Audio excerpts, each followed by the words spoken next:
El tejido cartilaginoso es un tipo de tejido conectivo especial, que está formado, como todos los tejidos conectivos, por células y matriz extracelular. Las células que constituyen el tejido cartilaginoso son los condrocitos y los condroblastos. Se les denomina condrocitos cuando dichas células están activas y secretan al espacio extracelular matriz cartilaginosa. En cambio, cuando los condroblastos quedan envueltos por la matriz secretada y quedan alojados en las lagunas, pasan a denominarse condrocitos, los cuales se encargan del mantenimiento de la matriz cartilaginosa. El tejido cartilaginoso se caracteriza por no estar inervado ni vascularizado. Se caracteriza por su limitada capacidad de crecimiento y reparación y además por estar rodeado por otro tipo de tejido conectivo conjuntivo denso llamado pericondrio.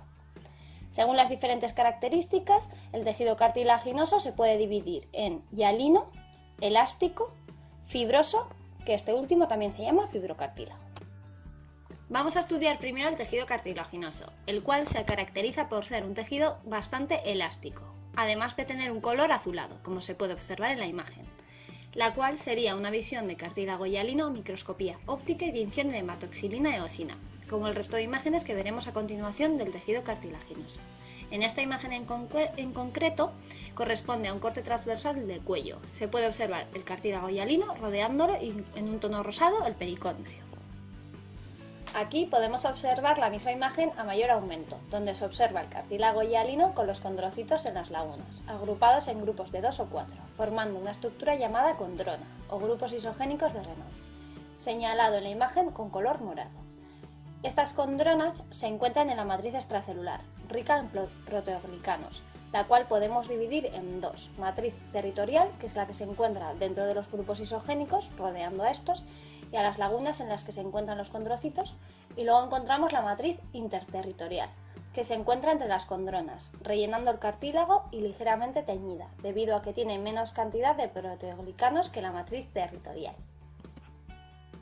En esta imagen se puede observar el pericondrio, que se divide en pericondrio fibroso, el cual es tejido conjuntivo denso, que es la parte señalada en naranja, y luego el pericondrio condrogénico, en el cual se encuentran las células precursoras de los condrocitos, la parte señalada en negro, junto al cartílago hialino. Se pueden ver las condronas, formadas por 2 o 4 condrocitos, y ambas matrices, la territorial, que es la de un tono azul, y la interterritorial, con un tono más claro al estar menos teñida. En una imagen a mayor aumento podemos ver con detalle el pericondrio, tanto fibroso como el condrogénico, con las células precursoras, además de las condronas en la matriz extracelular. Dicha matriz extracelular contiene fibras cortas y delgadas de colágeno, que apenas se distinguen. Estas fibrillas están formadas por diversos tipos de colágeno, como el tipo 2, que es el más predominante, y que no forma haces, y otros tipos como el 9, el 11 o el 6. Como ya hemos dicho anteriormente, la matriz también tiene un gran componente formado por los proteoglicanos, además de proteínas adhesivas como la fibronectina, y sobre todo agua intercelular, lo cual constituye entre un 60 y un 80% de todo el componente extracelular. En otro zoom de la primera imagen se puede observar muy bien los condrocitos en las lagunas, señalados en morado, además de las dos matrices. Aquí podemos observar mejor la disposición del pericondrio, al lado del tejido cartilaginoso.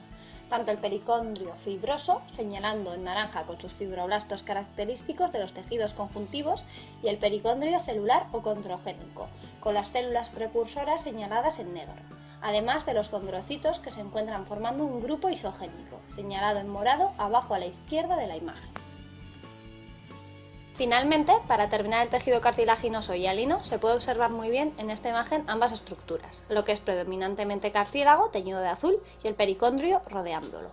Además, por encima de este hay tejido epitelial pseudoestratificado con cilios y células caliciformes, característico de la tráquea.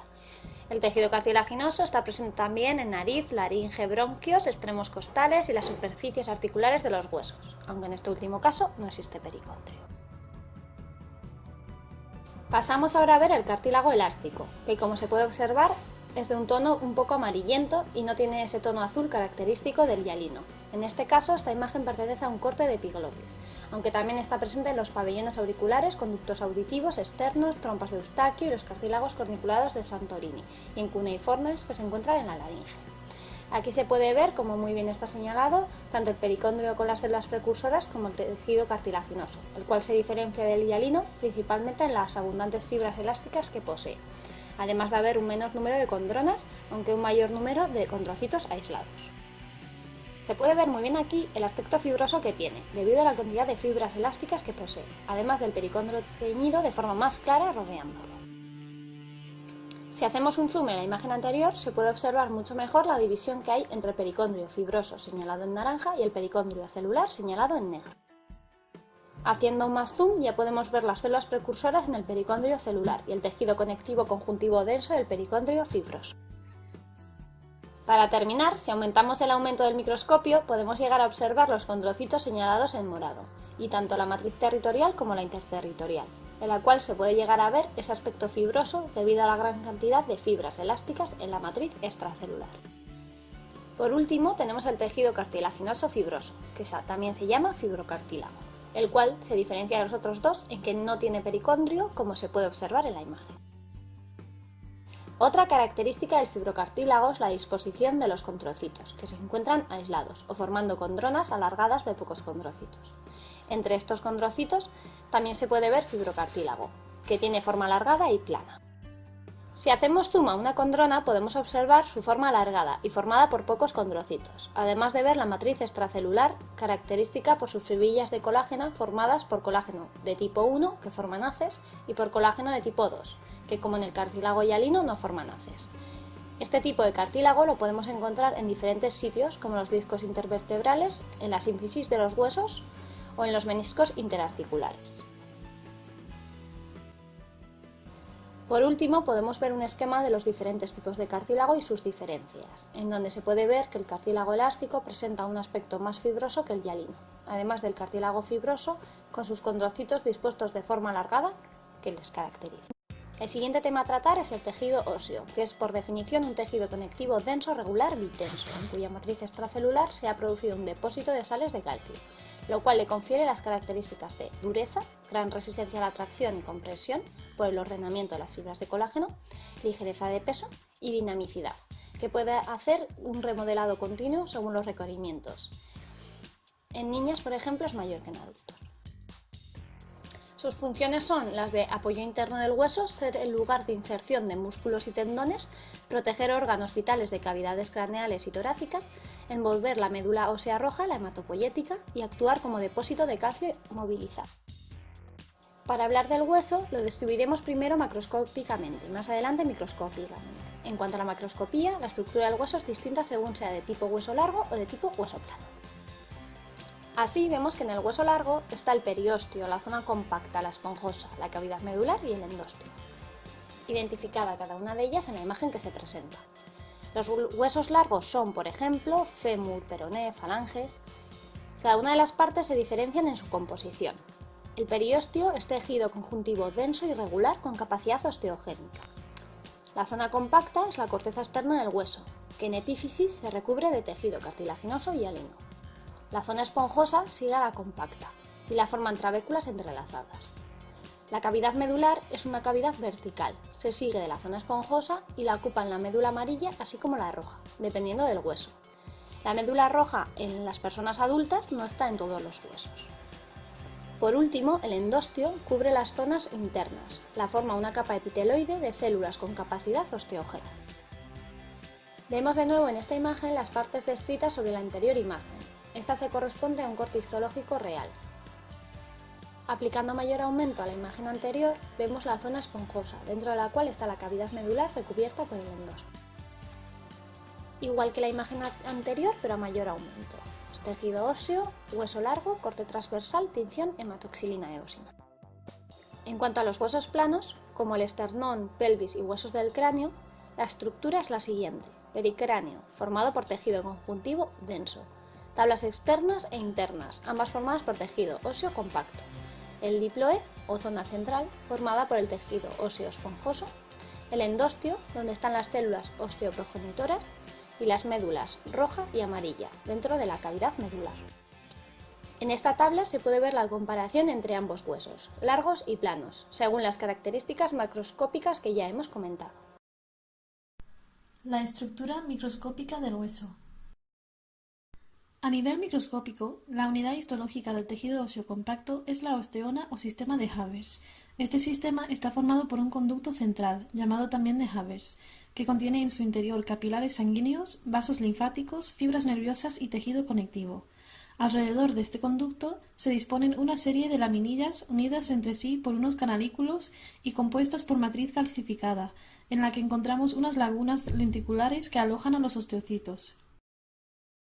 Una técnica habitual empleada en histología para estudiar el tejido óseo es el método de desgaste del hueso. Se realiza a partir de hueso macerado limpio y muestra la distribución y organización del material inorgánico con calcio abundante. La imagen ilustra esta técnica y en ella podemos observar un corte transversal con muchas osteonas con sus conductos de Havers y laminillas rodeando a los conductos. En esta preparación podemos apreciar los diferentes canales vasculares que podemos encontrar en el tejido óseo compacto. Por un lado están los canales de Havers, formados principalmente por capilares, y que discurren paralelos al eje mayor del hueso, y por el otro tenemos los canales de Volkmann, que son conductos transversales cuyos vasos establecen conexiones con los vasos situados en los conductos de Havers. Esta imagen nos muestra el sistema de laminillas en que se organiza la matriz ósea. Podemos observar señaladas las laminillas concéntricas alrededor del conducto haversiano. Suele haber de 4 a 20. También vemos entre las dos osteonas de la fotografía unas laminillas que son restos de antiguas osteonas y que reciben el nombre de laminillas intersticiales. Los límites entre las laminillas intersticiales y las osteonas son las líneas de cemento formadas por muchos proteoglicanos. Aquí se puede observar un sistema de Havers que contiene el canal de Havers, sus laminillas concéntricas con lagunas y sus canalículos. Las lagunas son unas cavidades lenticulares en cuyo interior se alojan los osteocitos. Estas lagunas están unidas entre sí por medio de los canalículos, unos conductos muy finos que sirven para difundir los nutrientes desde el espacio perivascular hasta los osteocitos. La zona esponjosa del hueso está formada por una red de trabéculas óseas finas y ramificadas, que alojan en su interior lagunas con osteocitos, y comunicando a estas lagunas canalículos. Los espacios amplios que quedan entre las trabéculas quedarán ocupadas por tejido hematopoyético o tejido adiposo. En este corte de hueso esponjoso vemos señalado de azul las trabéculas óseas en forma de espículas, y por dentro las lagunas con sus osteocitos, señalado de amarillo. Envolviendo las trabéculas se puede observar una gran cantidad de tejido adiposo que conforma la médula ósea amarilla. Otro corte de hueso esponjoso teñido con hematoxilina eosina, donde en este caso vemos médula ósea roja llenando el espacio entre las trabéculas. Se pueden distinguir tres capas en el periósteo del hueso. Una capa interna muy vascularizada de tejido conectivo denso, una capa intermedia de fibras colágenas y elásticas, donde destacan las fibras de Sharpey que unen el periósteo y el hueso, y una capa interna con células osteoprogenitoras capaces de transformarse en osteoblastos. El endostio está compuesto de una capa de células de revestimiento óseo aplanadas, células osteoprogenitoras, que pueden diferenciarse en osteoblastos. Tapiza los conductos de Havers y puede activarse con rapidez en las fracturas. En este corte histológico, teñido con hematoxilina eosina, se puede ver el hueso formado por tejido óseo compacto, superficie externa, y tejido óseo esponjoso, superficie interna. Está recubierto por periósteo en su superficie externa y por endostio en su superficie interna. A un mayor aumento, podemos fijarnos en cómo se aprecian claramente las osteonas y los canales de Havers en el tejido compacto, señaladas en la imagen con círculos azules y flechas negras respectivamente.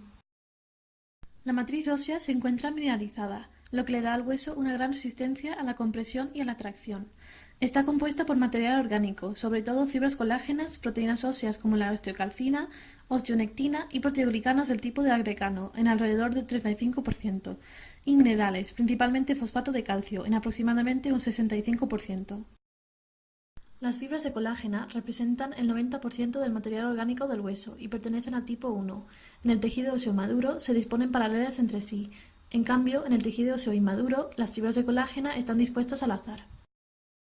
En esta imagen podemos observar la disposición que adquieren las fibras de colágena en el tejido esponjoso del hueso. Células del tejido óseo. Podemos diferenciar las células del tejido óseo en dos grandes grupos, las células propias del tejido y las emigradas al tejido.